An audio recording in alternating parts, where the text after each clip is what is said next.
Great weekend for the Milwaukee Brewers against their National League Central rival St. Louis Cardinals. But boy, the Brewers sure play some close games, man. They make us sweat these games out. There's no question about that. And the Brewers were in the trade market. We'll get an update on Woodruff and look ahead to the Cubs series that starts Tuesday. All that's next here on Locked On Brewers.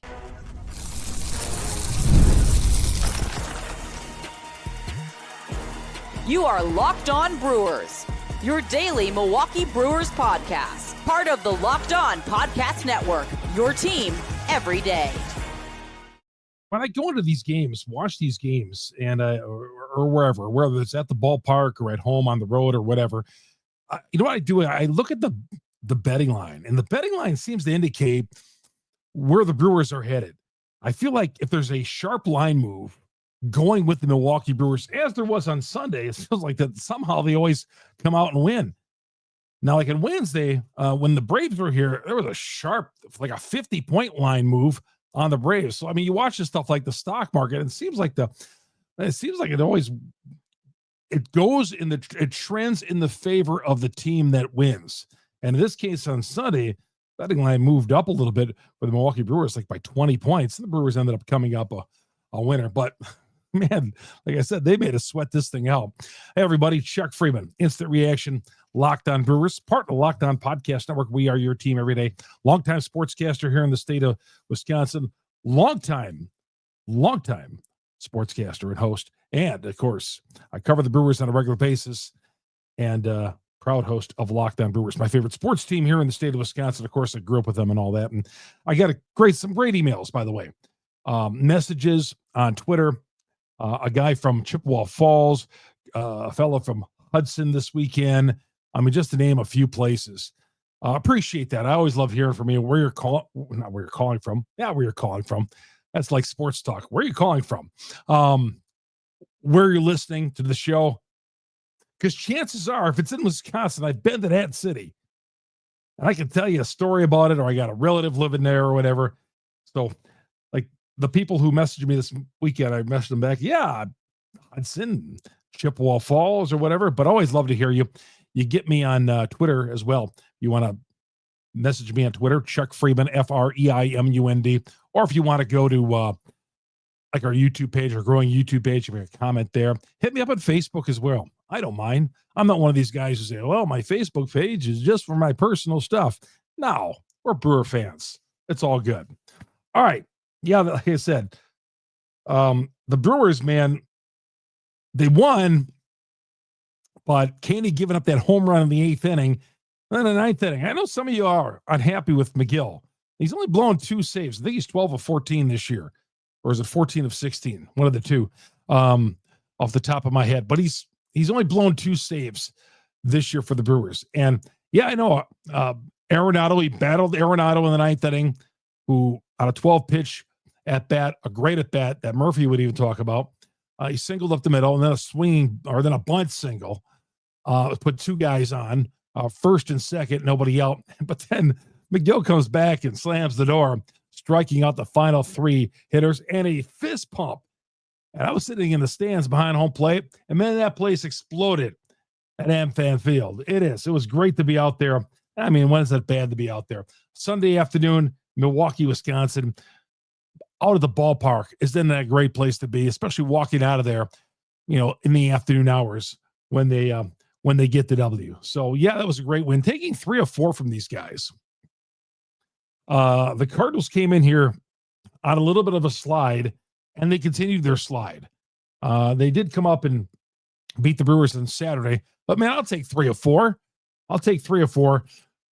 But every one of these games, man, it's like win or lose. It's like, I feel like they're all coming down to the ninth inning, all coming down to the final at bat. Intense games. I mean, man, I feel like this season, more so than any other season, there's been like games where it's just like, man, you're battling. You're sitting on the edge of your seat watching these games, whether you're in the stands or at home or you're listening on the radio. My goodness. And like McGill makes it, yeah, he makes things interesting once in a while, much like the other guy, Devin Williams. But McGill got the job done. But yeah, it'd be great to see the Brewers win an 11-3 game a couple of times a week, but that's not going to happen. The Brewers, as I've said many times, the margin of error is very small with these guys. They got to do whatever they can take to get a W, but you got to like Quinn Priester. And the pitching, once again, yeah, they play these hockey game type scores, these 3-2, 2-0, 3-1 type games. But that's a credit. I wish, like I said, I wish their offense would be better, especially that left side. And Caleb Durbin, once again, just that 208 batting average, it's killing him. I know he's had some big hits this year, but wow. Quinn Priester, though, on the other hand, 6 innings, 4 hits, 0 walks, just continuing his run. I feel like I always have to qualify it. Yeah, I did not like giving up that much for Priester, but still, he's been really, really good. So much so that the Brewers were able to depart with one of their starters. We're going to get to that coming up here in a little bit. As we all know, Civale was traded. But Saturday night, little tit for tat, we'll call it, with the Cardinals, right? I mean, these baseball guys, I'll say this, they sure try to think they're playing a contact sport. I mean, you're not playing football here, you're not even playing you're not even playing basketball. But they sure like to put it into we're fighters, we're this and that and all that. Yep, we're throwing balls at each other. That's the toughness of baseball. I get a laugh out of that. When these guys talk so tough in baseball. Ball hits the guy in the shoulder or in the rib cage. Oh, he's all mad. He's staring out to the pitcher mound. Oh, you did it on purpose. And the next thing you know, another one's coming back at one of their star players, and it's game on. And that's happened with the Brewers and Cubs. A little play at first base on Saturday. Durbin ran into Contreras, and it was game on this weekend. So little of this, little of that, but boys will be boys. You're not playing a contact sport, boys. So I just kind of chuckle at that. One thing that Murphy said today at the post-game press conference, I mean, he was joking. Hopefully nobody from Major League Baseball takes him seriously in tampering or anything like that. But he said that he was interested if Nolan Areronado was in the trade portal, the transfer portal. Like in college sports, if he's in there, the transfer portal, we're definitely interested. Murphy should put a call into his front office, the smart guys, as he likes to call them. Not Davis Stearns. Well, you had a chance for this guy a few years ago, but you didn't want to pay him that salary. You could have got him for a song from Colorado, yet your rival beat you to it. So if you want, Murph, I know you're talking up Arenado big, and we all love Arenado, and he's a future Hall of Famer, like you said. But your boys had a chance to get Arenado a few years ago from Colorado, and you slept on that one. All right. You let him go to St. Louis. And I know at the time I was like, how the heck did we let this guy get to St. Louis so easily? And the Cardinals barely gave up anything. And so, yeah, but you know what? You may have wanted Arenado. You may want Arenado in the transfer portal.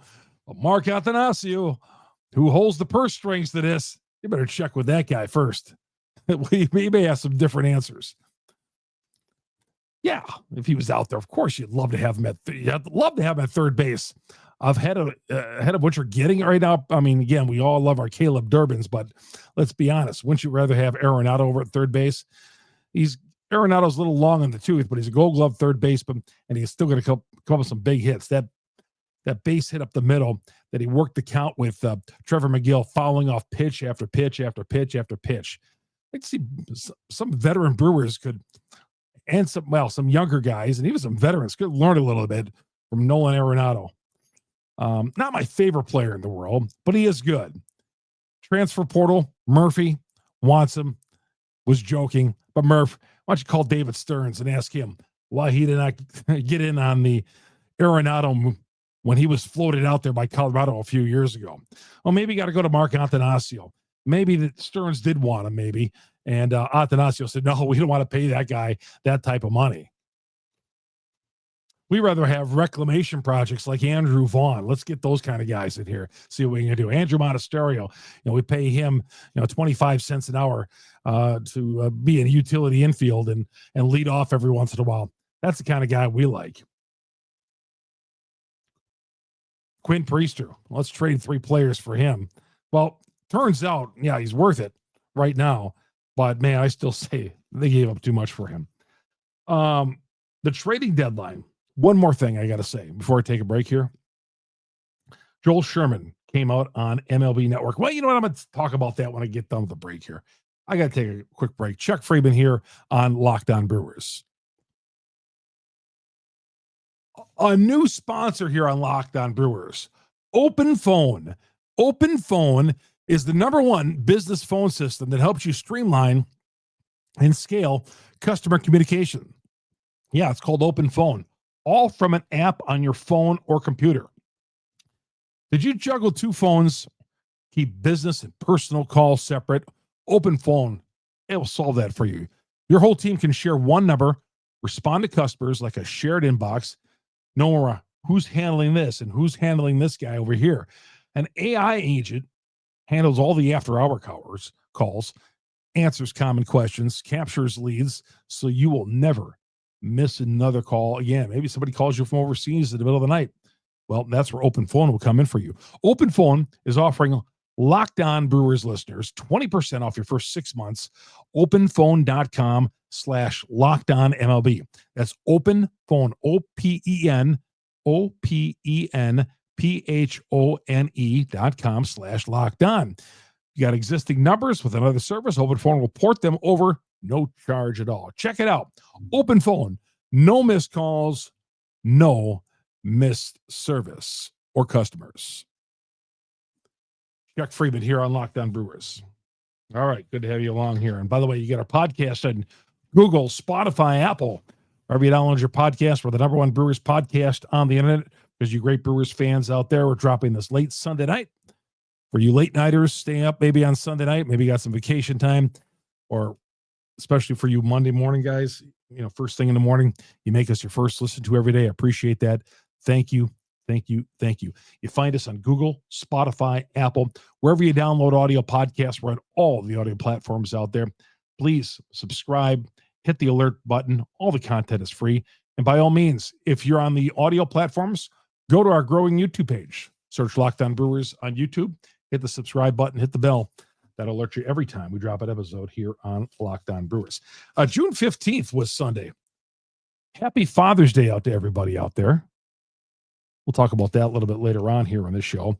But June 15th used to be you believe it? June 15th used to be the trading deadline in Major League Baseball. You had to get it done by June 15th. I think there was a little bit, like there was a July 31st, the non-waiver thing on July 31st. But June 15th was the trading deadline day at one point in Major League Baseball. Joel Sherman, another one of these national guys, MLB Network says, he's floating guys out there again. And the Brewers, talking about the Brewers, as I talked about on the show, I feel like when I saw Joe Sherman talk on MLB Network, I felt like he was listening to this podcast. And I'm not saying he does, but he sure was saying some of the same things I was saying about the Brewers rotation, about them having an abundance of riches and stuff like that. But I did not say this.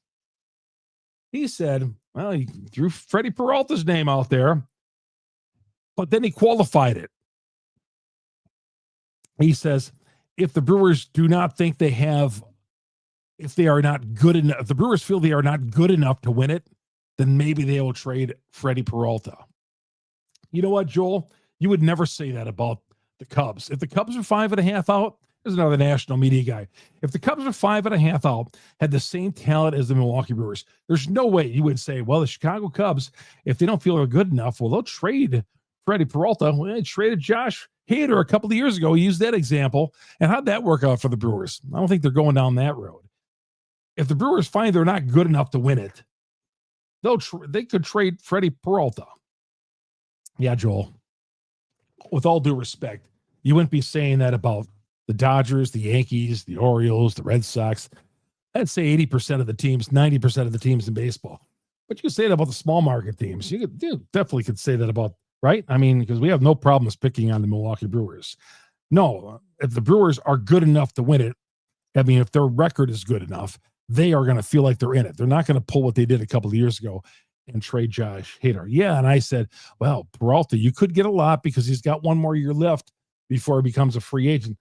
But I would be stunned in the middle of all this, Peralta with his 2.5 ERA or whatever it is, if they traded him.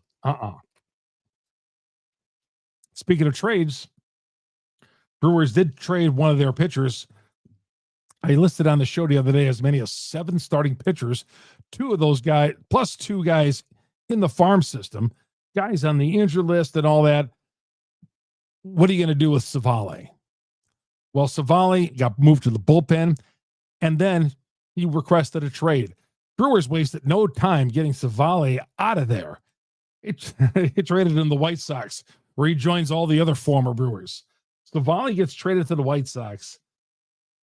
And I'm not saying I wanted Frank Thomas out of this deal, but Andrew Vaughn, it would be like the Brewers. They need third base. They need shortstop help. They trade for another first baseman. We only got like 2 first basemen already, right? But with Hoskins and Bowers is playing some left field. But Andrew Vaughn, here we go. Classic Milwaukee Brewers reclamation project.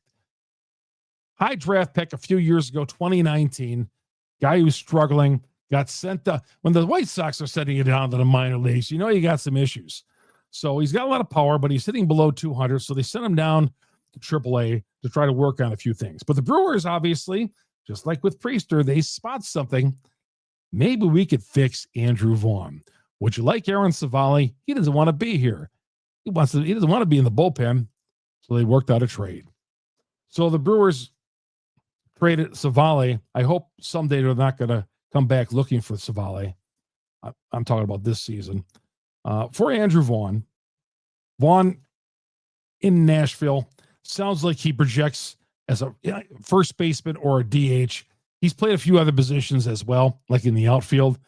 But it looks like with Milwaukee, he's going to be, they look at him as a first baseman or DH. Now, yeah, you have Hoskins.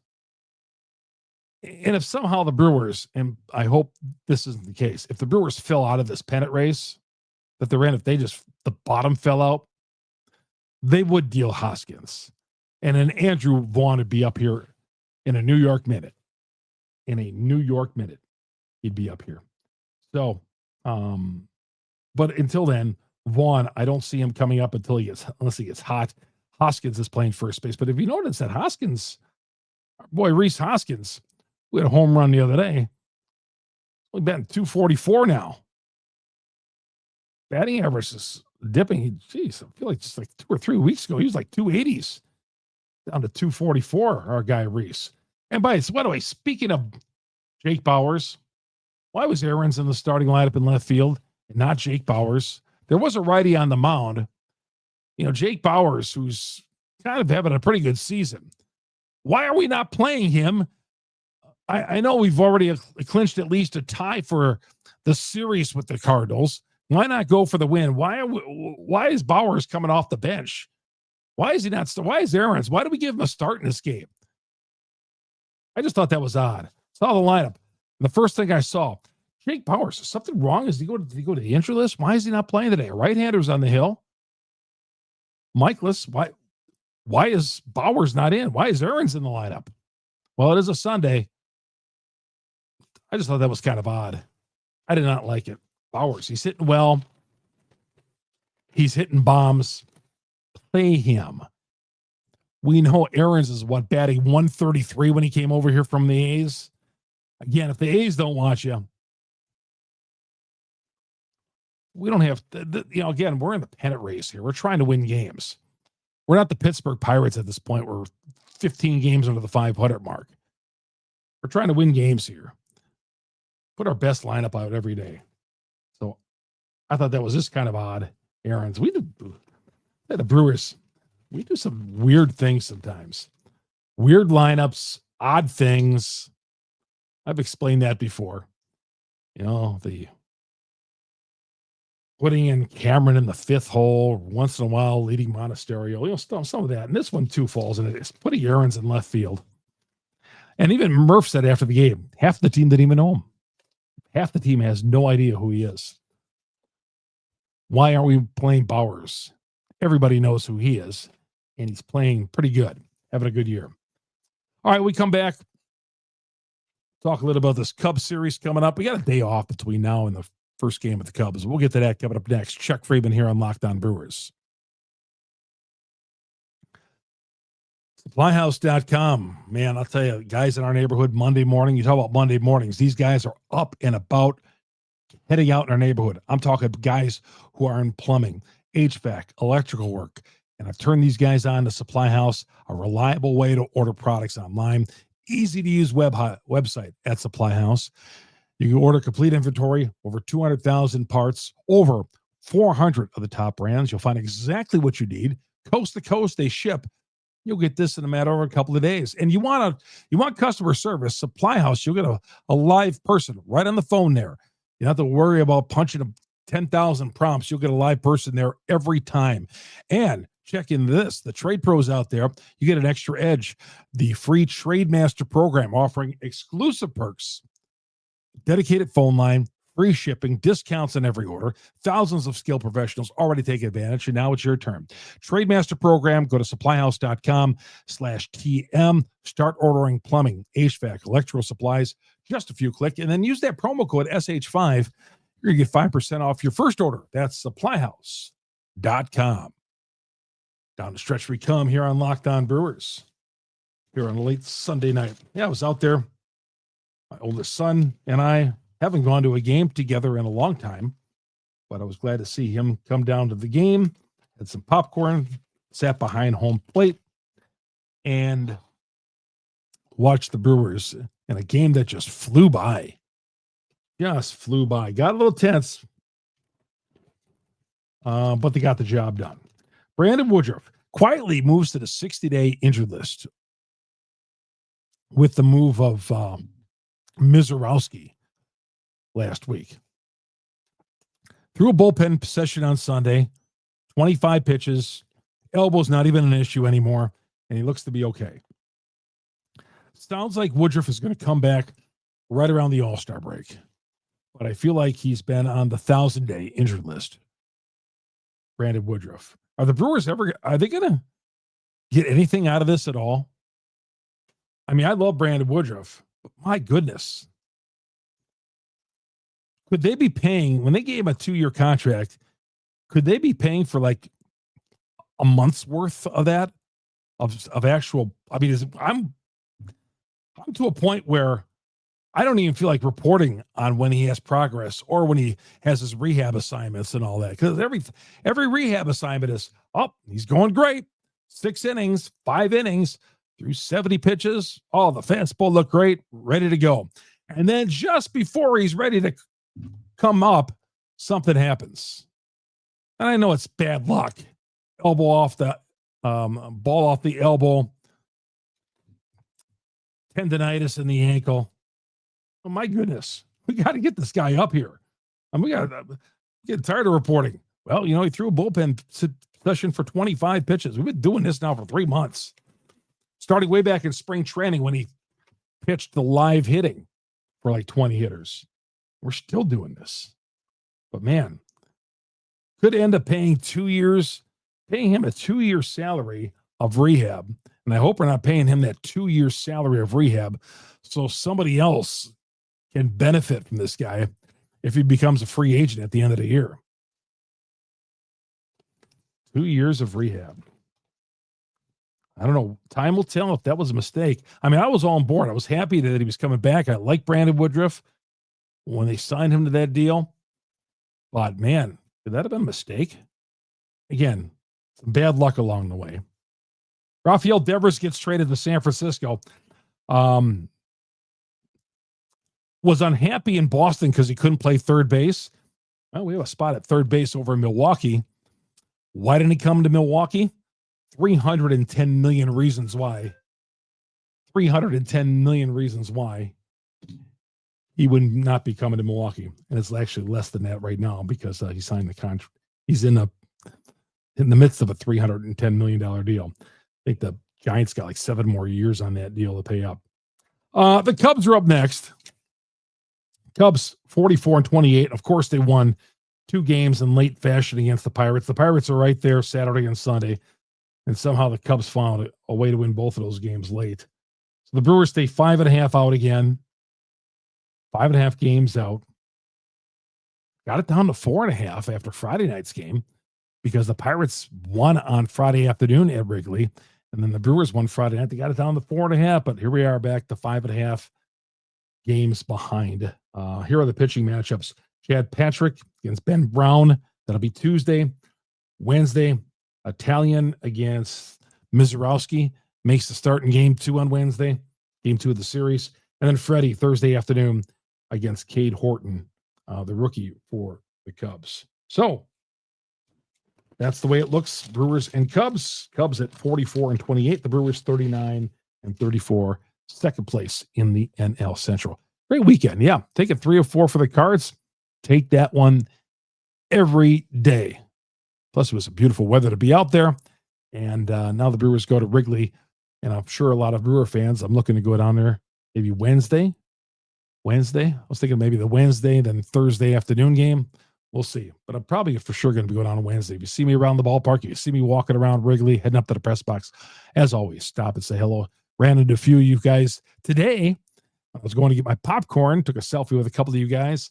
Always love running into the great Brewer fans because we're all in this together, trying to get our team back to its first World Series since 1982. It's going to do it. Thanks for making us your first listen to every day here on Locked On Brewers. Locked On Brewers, part of the Locked On Podcast Network. We are your team every day. My name is Chuck Freeman. Have yourself a great Monday, everybody.